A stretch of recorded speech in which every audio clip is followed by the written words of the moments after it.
우리 오늘 우리에게 은혜 주신 하나님의 말씀 욥기 2장 11절에서 13절 말씀입니다. 제가 한 절 그리고 여러분이 한 절에서 우리 같이 교독을 하도록 하겠습니다. 제가 먼저 읽겠습니다. 그때 욥의 친구 세 사람이 이 모든 재앙이 그에게 내렸다 함을 듣고 각각 자기 지역에서부터 이르렀으니 곧 대만 사람 엘리바스와 수아 사람 빌닷과 나아마 사람 소발이라. 그들이 욥을 위문하고 위로하려 하며 서로 약속하고 오더니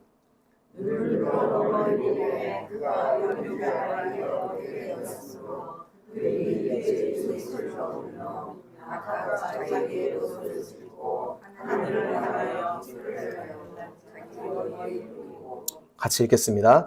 밤낮 7일 동안 그와 함께 땅에 앉았으나 욥의 고통이 심함을 보므로 그에게 한마디도 말하는 자가 없었더라. 아멘. 네, 할렐루야. 할렐루야. 다시 한번 우리 새겹질교회 주일 예배 나오신 여러분 환영하고 축복합니다. 주님이 우리에게 큰 은혜를 주기를 원하십니다. 주님은 우리를 향하여서 우리가 구하지 않은 복까지도 주기를 원하시는 분이세요.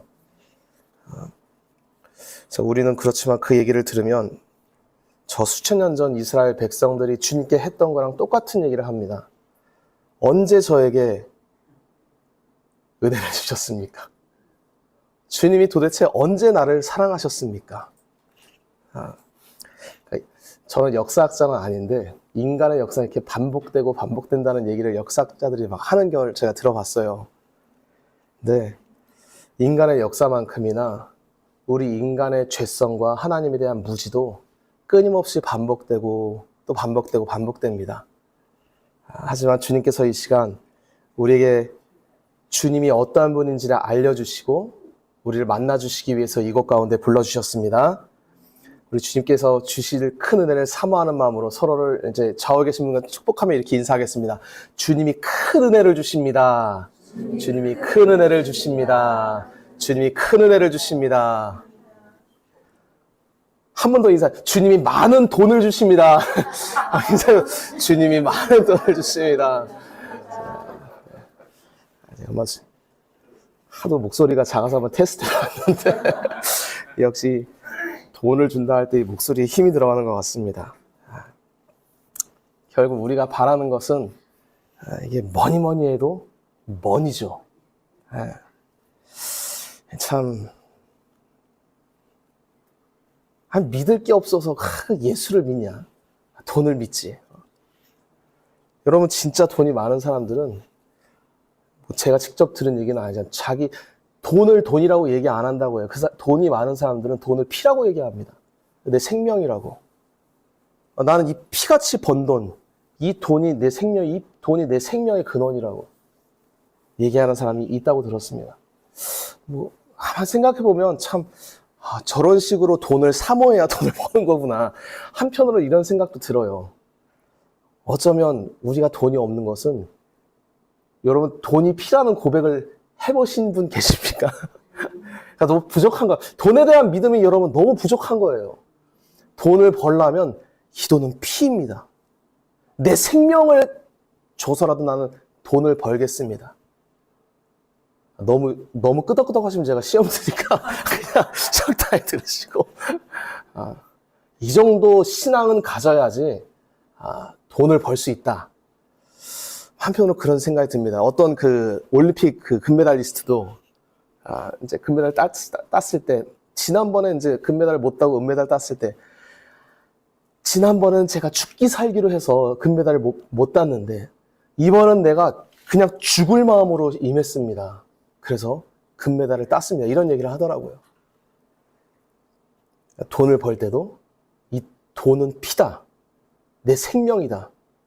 내 인생을 믹서기에 갈아 넣어서 피를 쥐어 짜서 내가 부자가 되게 되겠다. 이 정도 포부는 가져야 세계 10대 부자 안에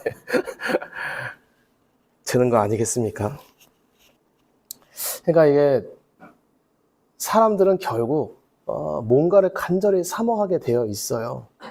근데 사모함의 정도의 차이가 있는데 우리는 그 사모함의 정도가 강한 사람들이 이룬 업적을 보고 박수치고 존경합니다. 뭐 돈을 번 사람은 돈을 번 사람대로, 뭐 올림픽에서 승리한 자는 승리한 자대로 어떻게 보면 그 치열함과 간절함을 가지고 살아갈 때 우리는 그 사람들을 보고 야, 얻을만하다.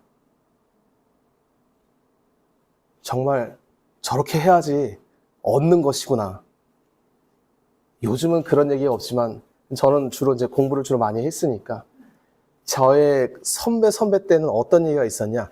사당 오락이라는 얘기가 있어서 여러분 이 얘기 들어보신 분도 아마 계실 거예요.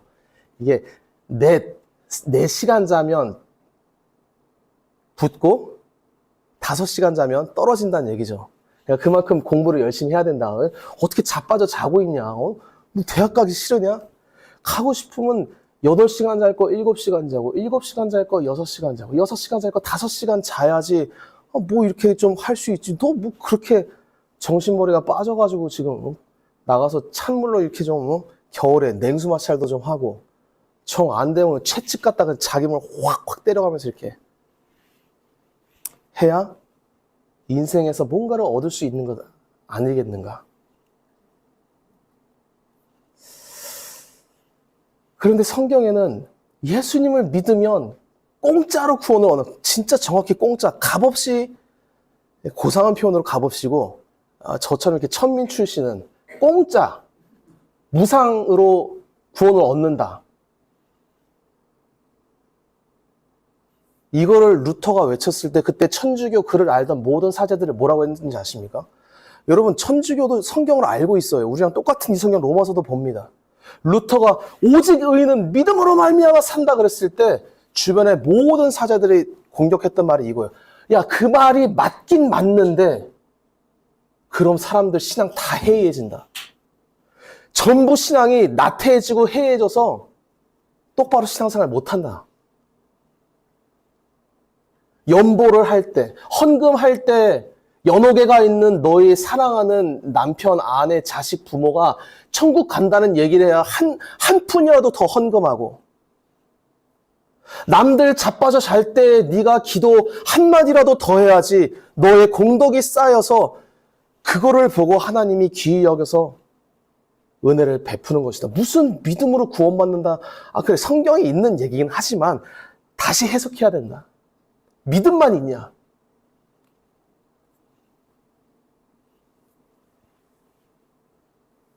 행위로 사람들 쥐어짜야 된다는 거예요. 그게 루터가 실제로 받았던 얘기고 공격입니다. 저는 보면 이런 생각들이, 구원이라는 거는 이게 논리의 문제도 아니구나. 여러분, 어떤 사람은 신앙을 기승전결 논리와 사변과 변증으로 하려는 사람이 있습니다. 물론 저도 그랬던 적이 있어요. 저는 그런 위험이 사실 많은 사람입니다. 왜냐하면 생각하는 것, 논리적인 걸 너무 좋아하는 사람이에요, 저는. 근데 예수님은 논리가 아닙니다. 논리가 없다는 게 아니라 그분은 살아계신 하나님이세요. 그분은 지금 이 자리에 우리와 함께 계십니다. 우리가 다 앉아있지만 누가 예수님을 찾는 자인지, 누구에게 은혜 베풀 자인지 하나님은 다 아시는 분이세요. 저는 변증하는 걸 좋아하지만 변증가들의 아주 치명적인 약점이 하나 있습니다. 결국은 많은 변증으로 무신론자들이랑 얘기해요. 왜 신이 존재할 수밖에 없나? 여러분, 주님은 존재하는 이유라는 게 없는 분이세요. 주님은 이유 없이 존재하는 유일한 한 분입니다. 그분을 창조주라고 부르고 우리가 하나님이라고 부르고 이 땅에 오신 그분을 우리가 예수님이라고 부르는 것입니다.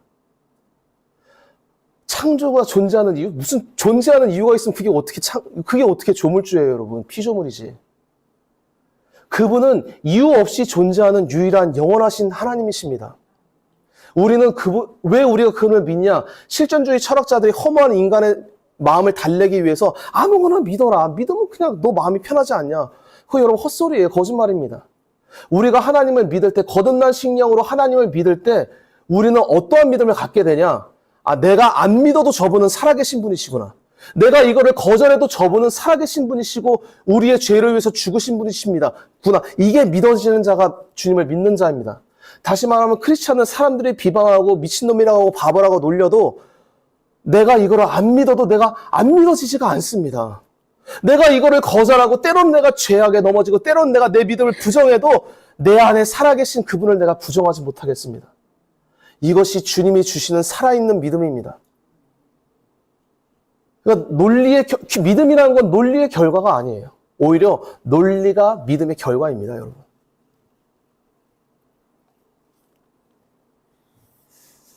물론 제가 여기서 설교하는 내용들은 기독교 2000년 역사상 최상의 신학과 논리로 여러분에게 얘기하고 있는 것이지만 그런 것 때문에 여러분이 자부심을 갖기를 원치도 않고 그런 거에 너무 이렇게 집중하는 걸 저는 원치 않습니다.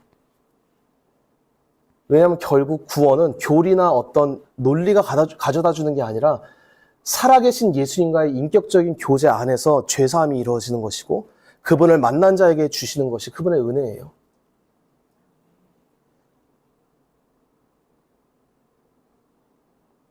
이 시간 우리가 예배하면서 간절히 찾아낼 것은 살아계신 예수님이십니다. 사도 바울이 분명히 얘기합니다. 그분이 우리에게서 멀리 계신 분이 아니시다. 아주 가까이 계시다. 어느 정도 가까이 있냐? 우리의 삶을 태어날 때부터, 아니 좀 원색적인 표현으로 정자와 난자가 만나서 수정되기 전부터 우리의 삶을 계획하시고 모든 삶을 지금까지 앞으로도 영원히 계획하시면서 함께 하시는 분이 예수님이십니다. 그러니까 우리는 멀리 있는 하나님을 자꾸 이렇게 막 끄집어 내리기 위해서 막 노력하거나 아니면 내가 있는 처지에서 위로 막 사다리 타고 올라가기 위해서 이렇게 밟아넘치는 종교가 아니에요. 우리가 간절히 찾는 유일한 것은 지금 나와 함께 하시는 예수님 어디 계시는가? 그분을 봐야 되는 것입니다. 그러니까 그분은 높은 하늘에 계신 것, 물론 하나님 보좌 우편에 계시지만 지금 이 시간 우리와 함께 하시고 인생 가운데 함께 하시는 분이십니다. 그분을 보냐 안 보냐는 천국과 지옥이 갈라지는 거예요. 그분을 본 자, 그분을 만난 자가 비로소 살아있는 개인의 신앙 고백을 하게 되는 거예요. 주님은 예수님이 나의 구원자이십니다. 그분이 나를 살려주셨습니다가 저명한 신학자가 쓴 책을 다 달달달 외워보고 이거저거 비교하다가 나오는 논리적인 귀결이 아니라 그분을 만난 자가 입에서 내뱉는 신앙 고백이 우리에게 구원받은 자의 참된 신앙 고백인 것입니다. 그와 같은 고백이 저와 여러분의 삶 가운데 가득하기를 축복합니다.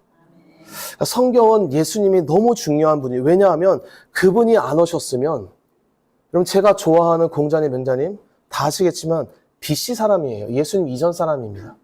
중국에는 공자보다 더 유명한 사람도 있습니다. 여러분 요나라 때, 요순 시대 임금은 성왕이라고 불렸어요. 인간 중에 저렇게 어질고 선한 사람이 있을까? 실제로 그들에 대한 기록을 보면 인간으로서 이럴 수 있을까? 조선시대 성리학의 유명한 학자들 보면 그냥 똑똑하기만 했던 것이 아닙니다. 그 삶이 고상한 인품과 인격으로 다듬어진 사람들이었어요. 흠잡을 데가 없는 사람, 흠은 고사하고 우리가 죽기 살기로 따라해도 저분들의 발치만이라도 따라갈 수 있을까 싶은 경건함으로 가득했던 자들이 인류 역사상 적지 않습니다. 근데 그들이 예수님이 없이 구원받을 수 있냐? 여러분들이 다 저를 저주하고 떠나도 저는 진실을 말해야 됩니다. 전부 지옥입니다, 여러분. 주님은 죽일 자와 살릴 자를 자기의 주권으로 결정하시는 창조주세요. 죽일 자에게 그 긍휼과 안타까운 마음을 갖지 않는 분이 하나님이십니다. 그러니까 지옥에 간 영혼들은 우리가 보면 안타깝지만 지옥에서 영원토록 지글지글 타는 고통 가운데 있을 때 하나님이 너무 불쌍해서 1억 년에 한 번씩 마치 불교에서 얘기하는 거는 억겁의 세월 중에 한 번씩 이렇게 선녀가 내려와서 싹 이렇게 돌을 이렇게 옷자락으로 스치듯이 그렇게 주님이 지옥에 있는 불타는 영혼들에게 물을 이렇게 부어주시느냐? 안 부어주세요. 그 무한대의 진노를 지옥에서 끄지 않고 영원히 저주하시는 분이 우리가 선하다고 고백하는 하나님이십니다. 그러니까 여러분, 하나님에 대해서는 인간의 논리와 상상으로 접근할, 이분은 인간의 논리와 양심과 어떤 정서의 메커니즘에 따라 움직이시는 분이 아니십니다. 그분은 그냥 영원하신 창조주 하나님이세요. 그걸 성경이 말하고 있는 것입니다. 이게 너무나 두렵고 괴로우니까 사람들이 하나님은 안 그럴 거야. 하나님은 그런 분이 아니실 거야. 물론 그렇게 얘기하는 목사님도 있습니다. 그분이 좋으시면 제가 소개해드리겠습니다. 가셔도 좋습니다. 근데 저도 주님이 누굴 택했는지 모르지만 예수님의 종이니까 한마디는 말씀하고 보내드려야죠. 예수님을 버리고는 구원받지 못합니다, 여러분. 지옥에서 우리가 나올 수 있고 지옥의 고통이 감해질 수 있다면 예수님 안 믿어도 돼요, 여러분. 하는 예수님이 선하고 예수님이 우리를 지옥 보낼 권세가 없고 그분이 우리를 구원할 권세가 없다. 왜 믿습니까, 그런 신을? 여러분, 예수 믿어봤다 밖에 나가면 개독소리밖에 듣지 뭘 좋다고 예수 믿어요. 그냥 무교가 짱이지 요즘 시대는. 얼마나 세련되고 나이스해 보입니까? 저는 무신론자입니다. 저는 구시대에 인간들이 두려움에 쌓여서 그 근거 없는 두려움에 쌓여서 만들어낸 종교적 망상을 믿는 것을 너무 유치하고 어리석게 생각합니다. 저는 무신론자예요. 그렇다고 도덕을 부정하지는 않습니다. 하지만 다양성을 존중하고 동성애자도 그럴 수 있고 소아성애자도 그럴 수 있고 짐승이랑 수거하는 것도 할 수 있죠. 그래도 우리 안에 있는 도덕성은 밝게 빛나고 있지 않습니까? 많은 철학자들도 그렇게 얘기하던데요. 근데 무슨 말이든 짓거릴 수 있습니다.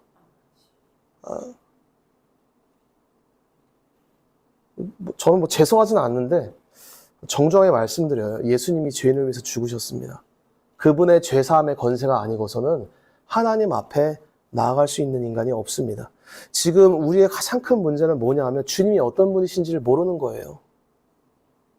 그 거룩하심과 그 위엄 앞에 인간이 어떤 행위 이렇게 하고 연보하거나 아니면 무슨 내가 행위한다고 그분이 그럼 박수 쳐주실 분으로 착각하는 것이 우리가 가지고 있는 사실 가장 큰 문제입니다. 그게 됐을 것 같으면 주님이 사실 왜 오십니까? 그냥 이렇게 하면 돼. 그거 못할 사람은 어디 있어요? 못한 사람 많이 있긴 하지만 꼭 한 사람도 있잖아. 그럼 한 사람들 구원해 주시고. 사도 바울이 예수님 만나기 다음에 자기가 지난날의 자신의 삶을 회상하면서 무슨 얘기를 하느냐? 나는 유대인 중에 유대인인데 난 지 8일 만에 할례를 받고, 다시 말하면 자기가 의식이 없을 때조차도 자기는 우리 부모님이 율법에 따라서 나를 한 번도 어김없이 완벽하게 이렇게 내가 율법을 지키며 살아왔다. 대놓고 고백합니다. 내가 하나님의 법에 따르면 내가 흠이 있는 자다, 없는 자다? 없는 자였다. 그리고 예수님 안 믿었으면 천국 간다, 지옥 간다? 큰 소리로 대답하셔야죠. 천국 갑니까, 지옥 갑니까? 지옥 가는 거죠, 여러분. 제가 갑자기 걱정되기 시작합니다. 저도 이해는 합니다. 여러분, 제가 너무 주님을, 제가 작지만 주님을 경외하는 자이고 주님을 사랑하는 자로서 권면드리는데, 예수님을 믿는 것 외에는 죄사함 받을 길이 없는데, 그 죄라는 게 하나님의 영원한 진노를 받을 우리 모두의 죄악입니다. 그렇다고 우리 인간관계 가운데 안 믿는 사람들을 다 저주받을 자처럼 이렇게 할 수는 없어요. 왜냐하면 우리도 주님 믿는 게 주님의 은혜이기 때문에.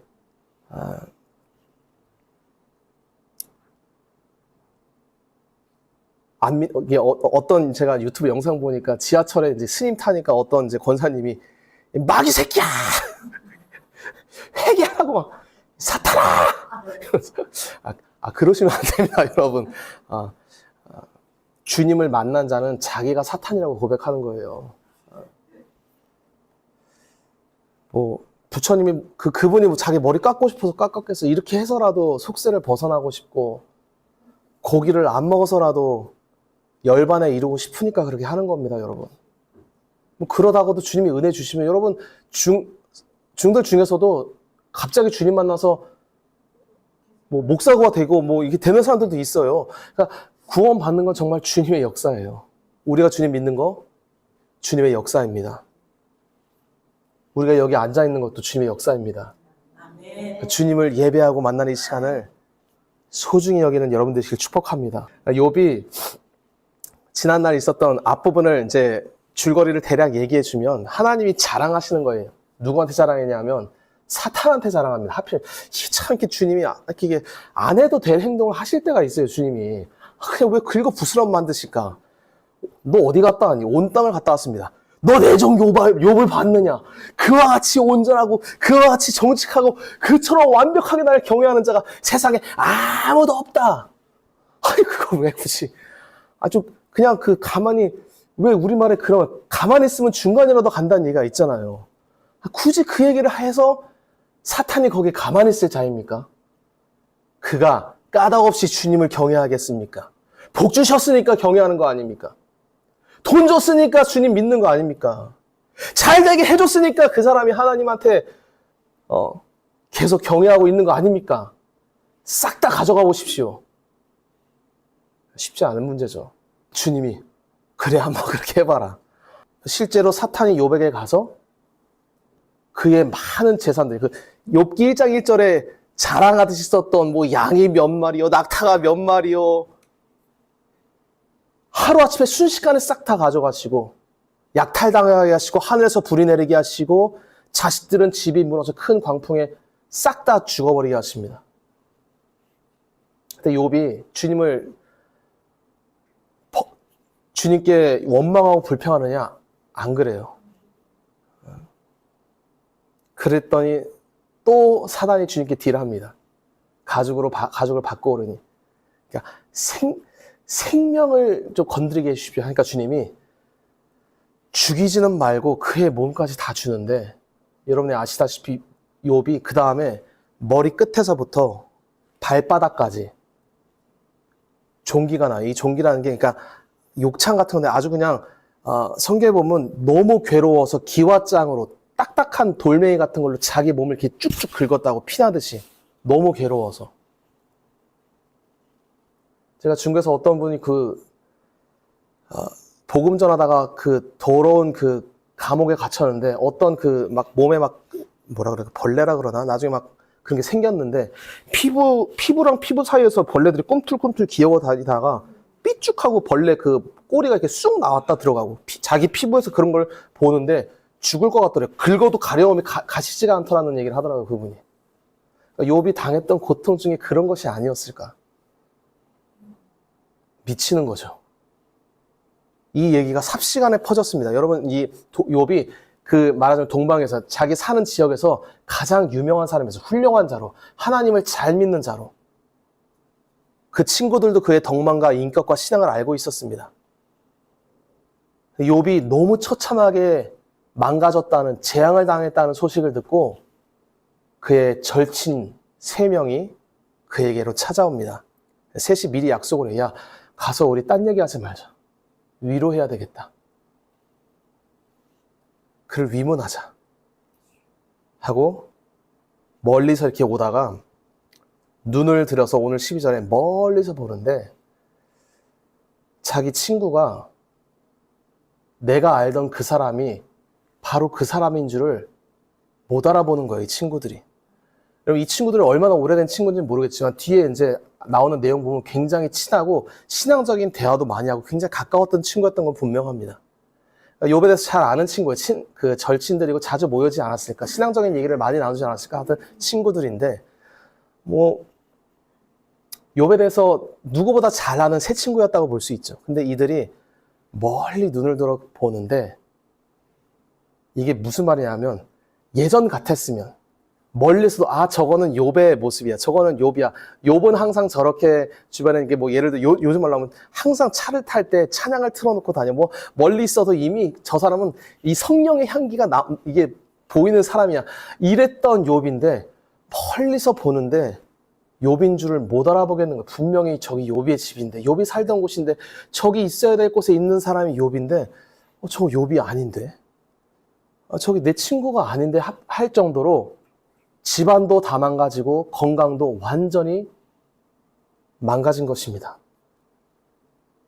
앉아가서 자신의 피부를 기와장으로 푹푹 긁고 있는 제 가운데 앉아있는 자기의 친구의 모습을 보고 친구들이 할 말을 잃고 자기의 겉옷을 찢었다는 거는 내가 가슴이 찢어질 정도로 괴롭다는 걸 이렇게 표현하는 겁니다. 이게 자기 옷을 막 찢으면서 티끌을 막 말리면서 슬퍼서 어찌할 줄 몰라 하면서 7일 밤낮 동안 한마디도 못하고 욥의 고통이 심한 것을 보면서 친구들이 같이 울고 소리 지릅니다. 욥이 당한 고통이 사실은 인간으로서는 거의 한계를 가늠하기 쉽지 않은 고통을 당한 거예요. 그것도 누구한테 당했느냐? 물론 표면적으로는 사단이죠. 근데 정확히 우리는 뭐라고 고백해야 됩니까? 이거 누구한테 당한 거예요? 하나님이 하신 거죠, 여러분. 하나님이 허락하신 겁니다. 여러분, 사탄도 하나님이 좌우하는 피조물에 불과해요. 하나님이 허락 안 했는데 막 지가 혼자 들락날락 한다 그러지 못합니다. 어떤 사진 보면 사탄 여기 있고 하나님이 여기 있고 막 이렇게 싸우는 것처럼 하는데 하나님은 사탄이랑 안 싸우세요, 여러분. 사단은 피조물입니다. 마귀는 피조물이에요, 여러분. 피조물과 창조주의 차이는 무한대의 차이가 납니다. 물론 피조물도 천사 아주 특별한 경우는 있어요. 하나님을 섬기는 종들로 피조되었기 때문에 하나님의 속성인 영으로 이 천사들도 피조되었습니다. 하나님을 섬기라고. 영이 아닌 자는 하나님을 못 섬기게 되어 있습니다. 그래서 우리 안에 영을 넣으신 거예요. 우리 하나님을 경배할 수 있도록. 하나님이 영이 없는 강아지, 고양이, 공룡, 성경에 하늘과 땅을 다 찬양하라 했지만 그런 뜻은 아닙니다. 그러니까 인간, 하나님의 영을 받은 존재 외에는 하나님을 섬길 수 없고 하나님을 경외할 수가 없습니다. 근데 이 마귀가 욥을 괴롭혔다. 이게 틀린 말은 아닌데 마귀가 하는 것 중에 단 하나도 하나님의 뜻에 벗어나는 것을 할 수 있느냐? 하나도 없습니다, 여러분. 다시 말하면 욥이 당한 거는 하나님이 욥을 사단에게 이렇게 내준 거예요. 네가 하고 싶은 대로 다 해봐라. 생명만 건드리지 말고. 오늘 본문의 말씀이 이 땅에서 우리를 구원하시는 흠없고 온전하신 예수님께서 이 땅에 오셨을 때 느꼈던 감정을 성경에 기록하고 있는 거예요. 여러분, 우리는 피조물이기 때문에 그냥 날 때부터 이럽니다. 제가 날 때부터 제가 그분들을 모욕하려는 건 아니고 이제 질병을 갖고 태어나시는 분들이 있어요. 근데 살다가 중간에 어디가 부러졌다, 어디가 아팠다 그러면 답답함과 이런 것이 있는데 태어날 때부터 그런 분들은 의외로 그냥 그 상태로 적응하며 사시는 분들도 있습니다. 난 원래부터 이랬으니까. 근데 예수님은 모든 인간과 다르게 나기 전부터 원래 존재하던 창조주 하나님이십니다. 우리는 이 땅에 존재하기 전에, 얘가 엄마 뱃속에서 그렇게 만들어지기 전에 우리는 존재하던 자입니까? 없던 자입니까? 없던 자이죠. 제가 계속 걱정됩니다. 우리는 창조주가 아니에요, 여러분. 우리는 어느 시점부터 존재하는 그냥 피조물입니다, 여러분. 예수님은 성탄절이라고 우리가 늘 1년에 한 번씩 우리가 주님의 탄생을 생일 축하하지만 그분은 나기 전부터 존재했던 분이세요. 완벽한 흠없고 아름답고 고통과 이런 걸 느낄 이유도 없고 필요도 없는 하나님이신데 우리의 죄를 짊어지시기 위해서 죄 있는 인간의 모습으로 이 땅에 오십니다. 그때 그분이 느꼈던 심정이 어떤 심령이냐? 바로 이런 심령이라는 거예요. 자기의 모든 영광과 복을 다 빼앗기고 머리끝부터 발끝까지 종기가 나가지고 괴로워서 기와장으로 자기의 몸을 피가 날 정도로 긁어도 그 고통이 사라지지 않는 고통을 가지고 태어나신 분이 바로 예수님이십니다. 그러니까 여러분, 이 예수님 앞에 나아가서 네가 나한테 해준 게 뭐냐? 너 40일 기도하면 돈 준다면서 돈 좀 줘봐. 여러분, 이게 예수님 믿는 사람이에요? 제가 이제 다른 종교는 욕하자. 우리 옆 동네라고 이제 하겠습니다. 제가 늘 욕하는 그 옆 동네 종교는 자기의 행위로 주님이며 좌우돼가지고 막 주님이 우리를 구원하신다. 여러분, 예수님을 저주하고 욕하는 종교입니다, 거기는. 입으로는 예수님을 믿는다고 하지만 예수님이 어떤 분이신지를 모르는 거예요. 성경에 욥에게 하나님께서 사탄, 이게 여러분, 우리는 이렇게 쉽게 듣는 것 같지만 신학자들이 다 이거 골머리 썩으면서 이거 무슨 얘기인가? 하나님은 분명히 하나님을 잘 섬기는 자에게 복을 주시고 죄 지은 사람에게 저주하시는 거, 그거는 뭐 나도 믿고 심지어 안 믿는 사람도 믿고 뭐 다 믿을 수 있는 우리의 인간의 정서에 뭐 거리낄 게 없는 말인데 갑자기 하나님이 사탄이 깼다고 자기의 의롭고 흠없는 종에게 이런 저주, 재앙을 퍼부으신다? 이해가 안 되는 거예요. 이 말씀은 여러분, 예수님을 위해서 기록된 말씀입니다. 성경은 예수님을 기록하기 위해서 기록된 말이 성경이에요. 왜냐하면 예수님 외에는 성경에서 중요한 게 없어요. 그분이 구원하시면 우리가 구원받는 것이고, 그분이 우리를 버리시면 버리시는 것이고, 모든 키와 열쇠, 피조물의 모든 운명이 누구 손에 달려있냐? 예수님께 달려있으니까 예수님 얘기를 하는 것입니다. 인간의 언어로 기록되어 있고 사람의 삶으로 기록되어 있지만 성경은 끊임없이 예수님 얘기를 하는 거예요. 친구들이 오늘 욥인 줄 못 알아봤다고 되어 있습니다. 여러분, 예수님께서 이 땅에 오실 때 유대인들은 다 예수님 기다렸습니다.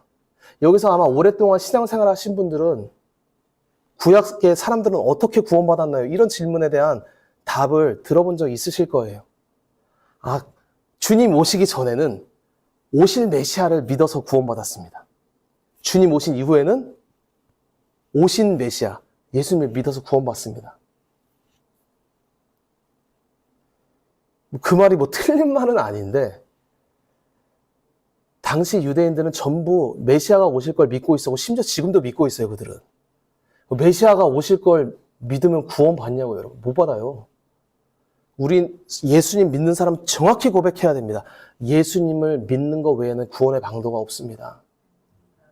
예수님을 알고 구약을 보면 구약은 전부 예수님 얘기예요.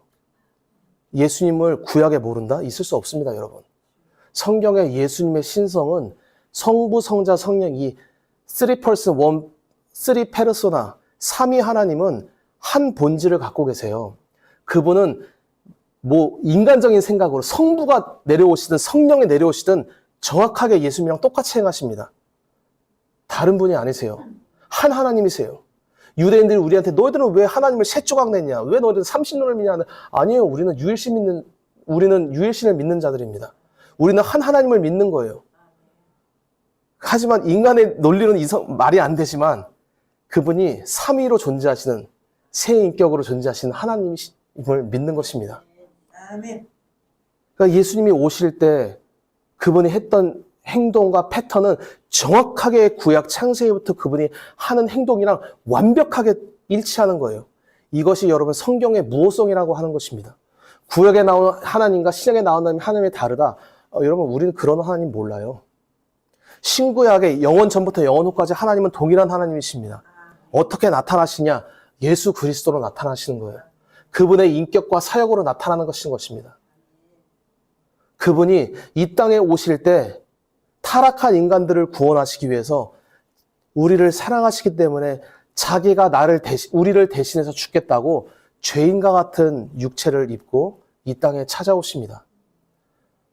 사람들이 다 예수님을 기다릴 때 어느 예수를 기다리느냐? 내가 신앙생활을 좀 잘하면 복을 받겠지.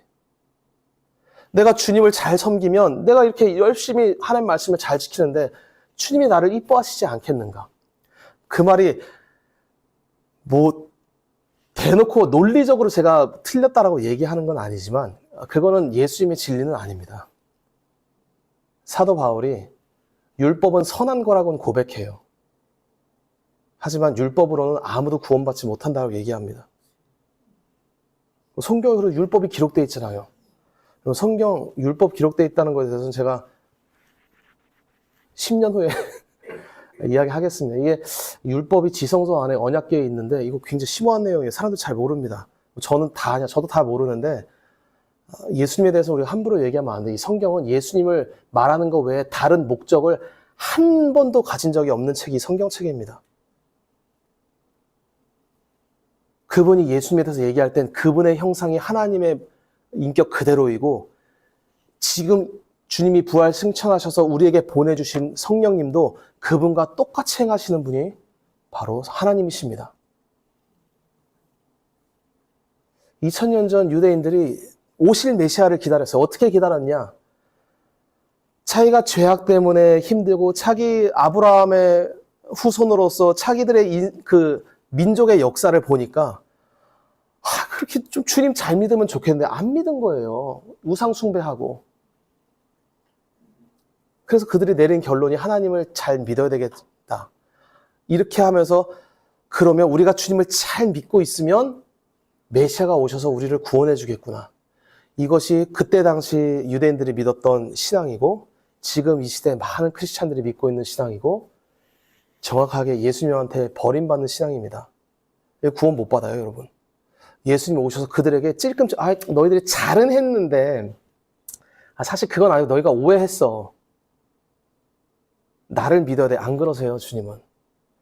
여러분, 예수님에 대해서 잘 아셔요. 그분은 너무 좋은 분이신데, 죄인에게 한없이, 제가 주님의 종으로서 이런 말 하면 안 되지만, 정신 나갔나 싶을 정도로 죄인을 한없이 용서하시고 품어주시는데, 자기가 조금이라도 잘났다라고 자신의 경건과 신앙을 자랑하는 자에게 무서울 정도로 얼음장같이 냉혹하신 분이십니다.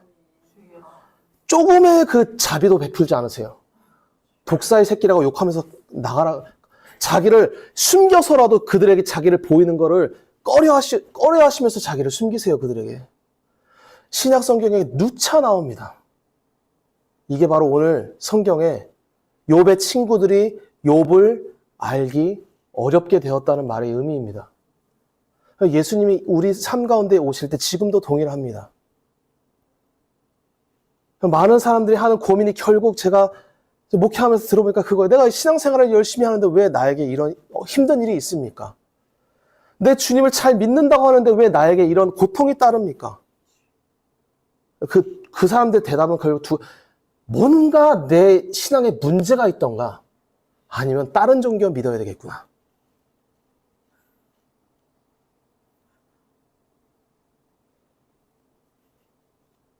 신앙에 문제 있다는 말도 표현이 틀린 말은 아니지만, 예수님이 택하고 사랑하는 자의 삶에 그분이 은혜 베푸실 때 우리의 신앙을 보고 은혜 베푸시는 분이 아니십니다.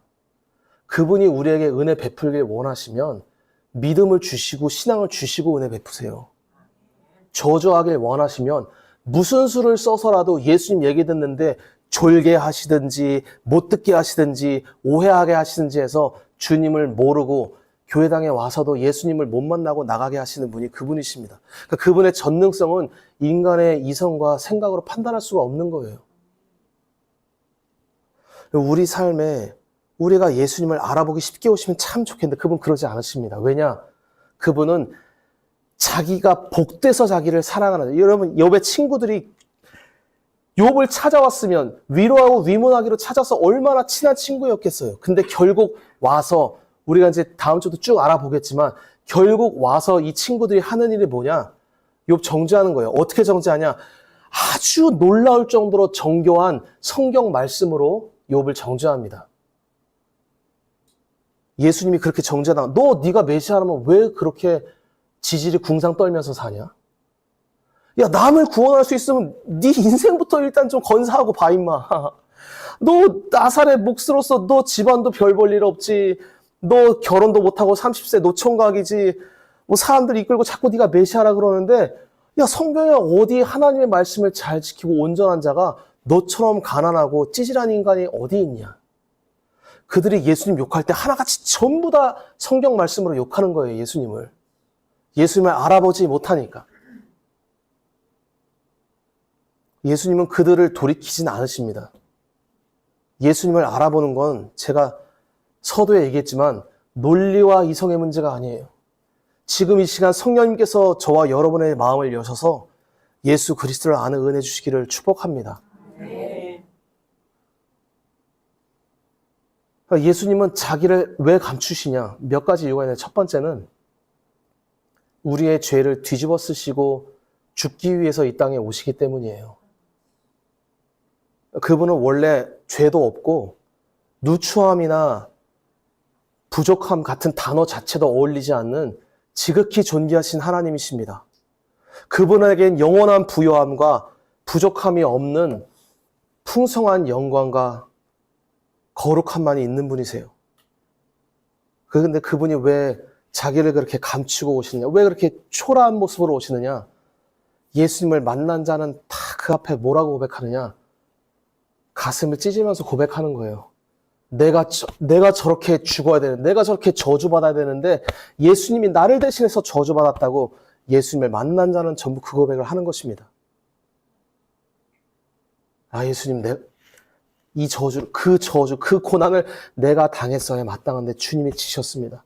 주님 죄송합니다. 주님 잘못했습니다. 주님 저를 불쌍히 여겨주십시오. 심지어 주님을 깊이 만난 자는 차라리 저를 죽여주십시오. 차라리 저를 죽여주십시오. 주님 앞에 내가 못 살겠습니다. 예수를 만난 자가 그렇게 고백하는 거예요, 여러분. 예수님은 그런 자를 구원해 주시기에 이 땅 가운데 오셨습니다.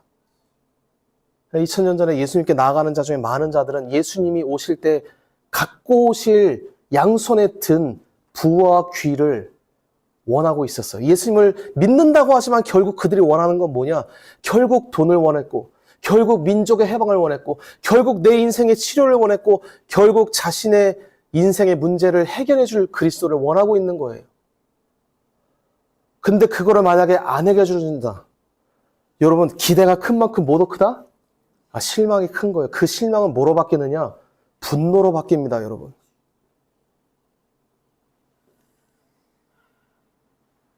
그러니까 예수님이 왜 오셨는지를 정확히 알아야 돼요, 우리는. 주님은 우리의 죄를 자기가 대신 뒤집어 쓰고 대신 저주받기 위해 오신 분이십니다. 그래서 그분이 이 땅에 나실 때는 육체를 입는다는 게 여러분, 어떤 신학자는 그렇게 표현하더라고요.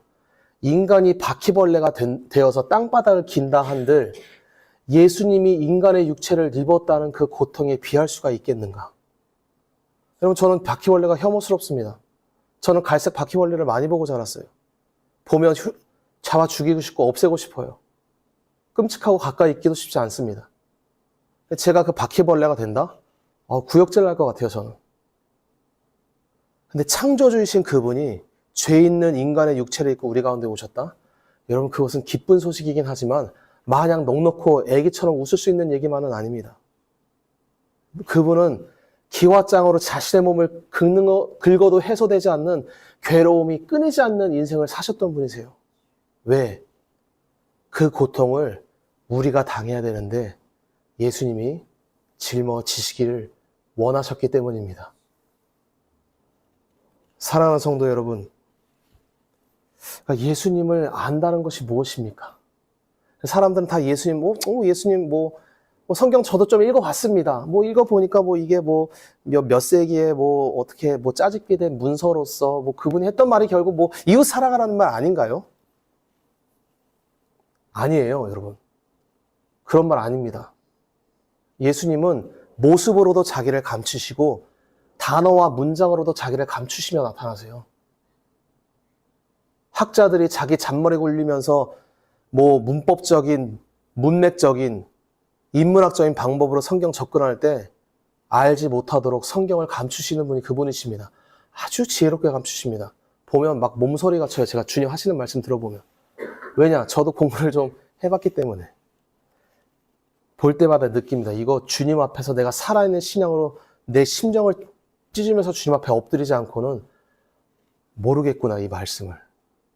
여러분, 여러분은 저를 어떻게 볼지 모르겠지만 나름 열심히 공부했던 사람입니다.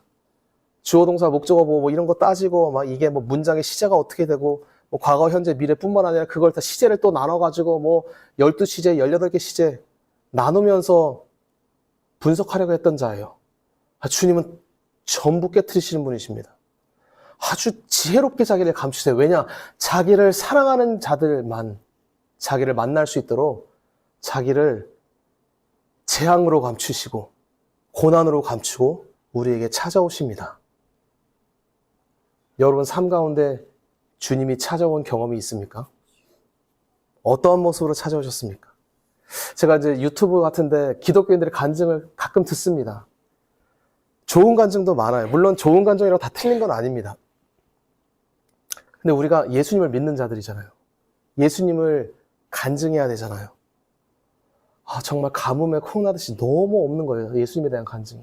여러분, 예수님 좋은 분입니다. 예수님 잘 믿었더니 제 차를 소나타에서 벤츠로 바꿔주셨습니다. 하여튼 그런 류의 이제 고백들.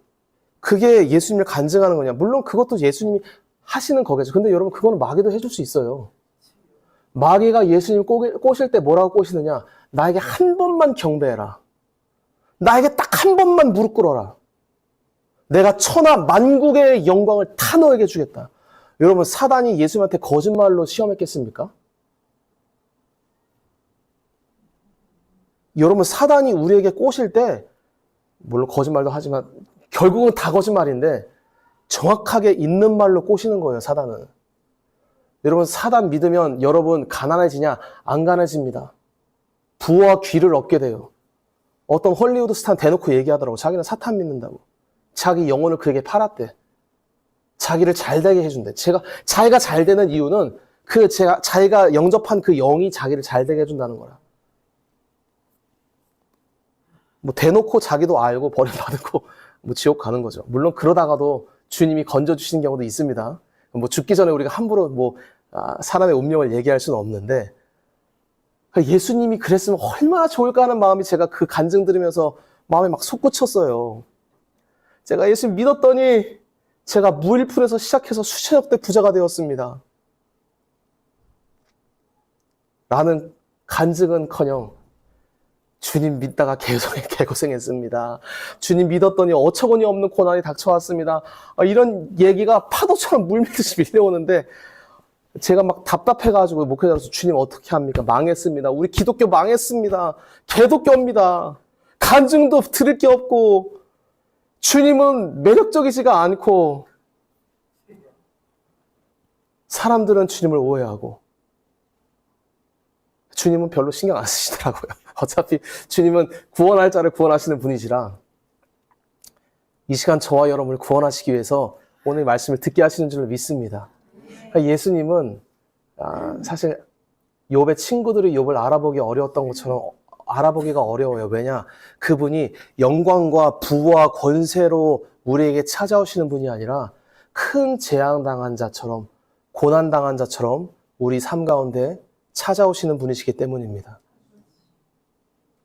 물론 고난만 있냐? 그렇지 않습니다. 이제 욥 뒷부분에 가면 욥은 그 이전에 받았던 복을 2배를 더 받게 돼요. 제가 왜 복 얘기를 안 하냐? 혹시 걱정돼서 이게 주님을 사랑하지 않고 복 사랑하다가 망하면 어떡하는가? 예수님이 여러분의 삶을 복되게 하실 줄로 믿습니다. 그러나 예수님을 믿을 때 우리가 복 때문에 예수를 믿냐? 예수님 때문에 복 받냐? 이거는 종이 한 장 차이인데 천국과 지옥의 차이인 거예요. 어떤 신랑이 결혼 상대자를 찾는데 이 신랑이 돈이 많은 신랑이야. 배우자를 찾는데 어떤 배우자가 와가지고 내 돈다발이요. 난 당신이 그렇게 돈이 많은지 몰랐다고. 좀 미리 알려주지. 내 모든 걸 다 줄게요. 이러면서 이 여자가 갑자기 그 남자의 돈을 보고 막 남자인데 앵긴다.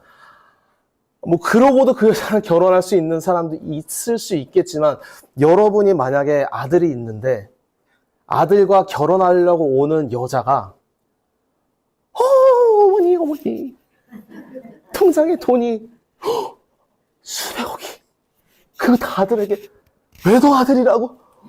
우와, 오늘부터 여왕님으로 섬기겠습니다.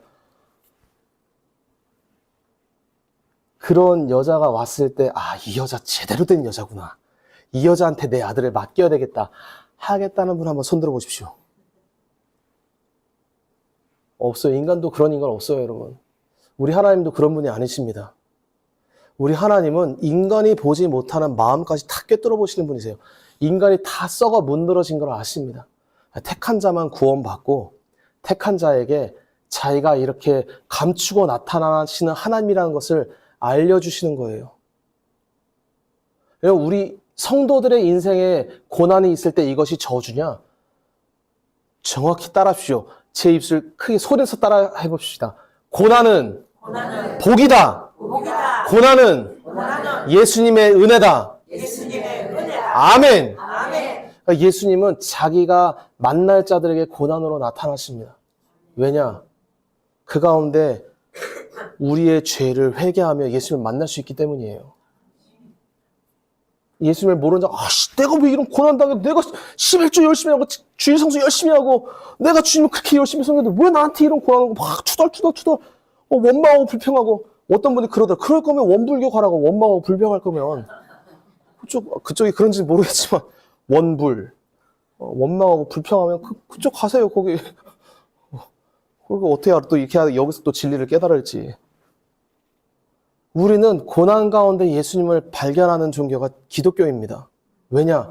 그 고난이 없이는 내 인생에 주님이 왜 죽으셨는지를 믿을 수가 없어요. 우리는 미련해서. 아파봐야. 저도 여러분 이 욥의 고난은 사실 모릅니다. 근데 저도 한번 살짝 경험해 본 적이 있어요. 너무 아파가지고 다시는 고통 주지 말라고 주님께 기도했는데 전신에 이제 상반신에 화상을 살짝 입었었는데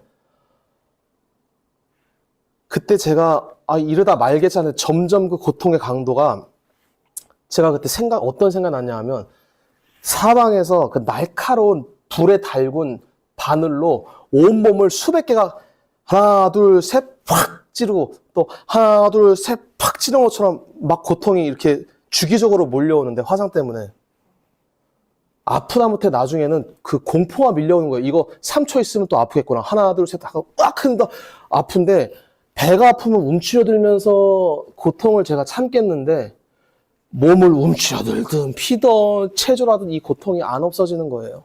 미치겠더라고요.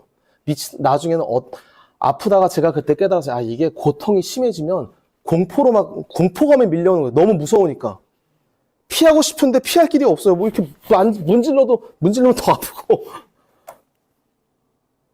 그때 주님이 막 입으로 토하면서 고백하게 하는데 주님, 내가 지옥에서 이렇게 고통당해야 될 죄인을 주님 살려주셨습니다. 그 이전과 그 이후에 제가 지옥에서 건져주신 주님에 대한 감사와 찬양이 달라졌어요, 여러분. 물론 믿지 않는 자에게는 복도 저주가 되고 저주도 저주가 되는데 정확히 아십시오. 이거 나중에 이제 제가 설명할 기회가 있으면 하겠습니다. 믿는 자에게는 고난이나 복이나 뭐가 됐든 모든 인생이 전부 복이 됩니다. 할렐루야. 우리 인생에는 저주라는 게 없어요. 주님이 죄악과 저주의 샷을 다 끊어버리신 것입니다. 그러니까 우리 예수님을 고백하는 우리들에게 있는 삶의 모든 걸음은 전부 다 성경에서 형통한 인생이라고 말하는 거예요. 왜? 예수님의 사랑받은 자들이니까. 이거 고난은 저주 아닙니까, 목사? 이거 진짜 난 당하기 쉽지 않습니다. 죄송합니다만 인간이 어떤 고난 당할지는 하나님 미리 정해셔서 욥은 이런 고난을 당했죠. 우리 중에 사실 욥 같은 고난 당하는 사람은 어디 있어요? 없잖아요, 사실은. 어떤 고난 당할지, 어떠한 인생을 살지, 언제 어디서 타여서 무슨 인생 살다 언제 죽을지는 전능한 창조주가 다 정하는 것입니다. 그 가운데 복줄 자에게 예수님이 나타나시는 거예요. 아멘. 내가 너를 이렇게 사랑했다. 주님 어떻게 나를 사랑하셨습니까? 하면 그때 주님이 나타나시는 거예요. 고난으로. 아픔과 고통으로. 이게 주님이 당하신 것이구나. 그때 주님의 발 앞에 엎드려서 눈물을 흘리며 예수님을 고백하는 거예요. 주님이 나의 주님이십니다. 나의 죄를 대신해서 주님이 죽으셨습니다. 어떤 찬송가 작가가 그러더라고요. 내가 믿는 마음으로 십자가를 바라보니 저기에 달려서 손가락질 받으며 죽어야 될 자가 나였는데 주님이 달리셨구나. 그렇게 주님을 우리가 믿고 경외하는 것입니다. 이 은혜가 여러분 삶 가운데 가득하시길 축복합니다. 여러분 믿음이라는 것은 주님을 알아야 돼요. 그냥 예수 믿습니다. 아멘 할렐루야. 안 돼요, 여러분. 그거는 여러분 죄송합니다. 신천지도 예수 믿는다고 해요, 여러분. 정명석에도 예수 믿는다고 하고 여호와의 증인도 천주교도 다 예수 믿는다고 합니다. 예수님이 누군지 너 예수 만났냐고 물어보면 모르는 거예요, 여러분. 그 예수님을.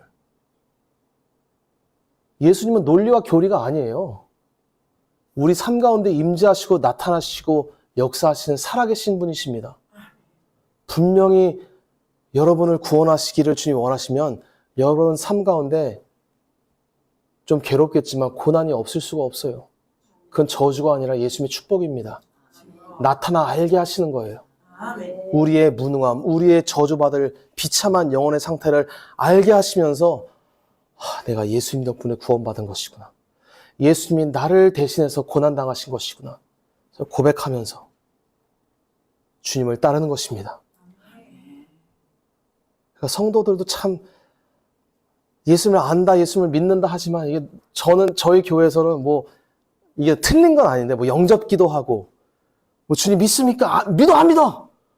그냥 아멘 해 그냥. 저는 이런 일을 안 합니다. 물론 그 일로 이렇게 주님 역사하시기도 하는데 그렇게 우역다짐으로 되는 것이 아니에요. 우리의 삶을 돌아봐야 됩니다. 주님이 나를 사랑하셨는가? 그 사랑은 가슴 찢어지는 사랑으로 나타나요, 여러분. 눈물 없이는 주님의 발 앞에 엎드릴 수가 없는 사랑으로 나타나시는 분이 예수님이십니다. 인간의 죄악, 나의 죄악. 내가 하나님을 이렇게 사랑하지 않고 주님 손에 들려있는 복만 원한 나를 대신해서 죽겠다고 오신 분 앞에 나아가가지고 따기 때릴 기세로 복 달라고 지랄맞게 신앙생활했던 저주받을 죄인인데 주님이 나를 끝까지 참아주시는구나. 나에게 은혜 주셨구나. 나에게 생명을 주셨구나. 그것을 고백하면서 우리는 주님을 믿고 주님의 길을 따라가는 것입니다. 이와 같은 은혜와 저와 여러분 삶 가운데 가득하시기를 축복합니다. 아멘.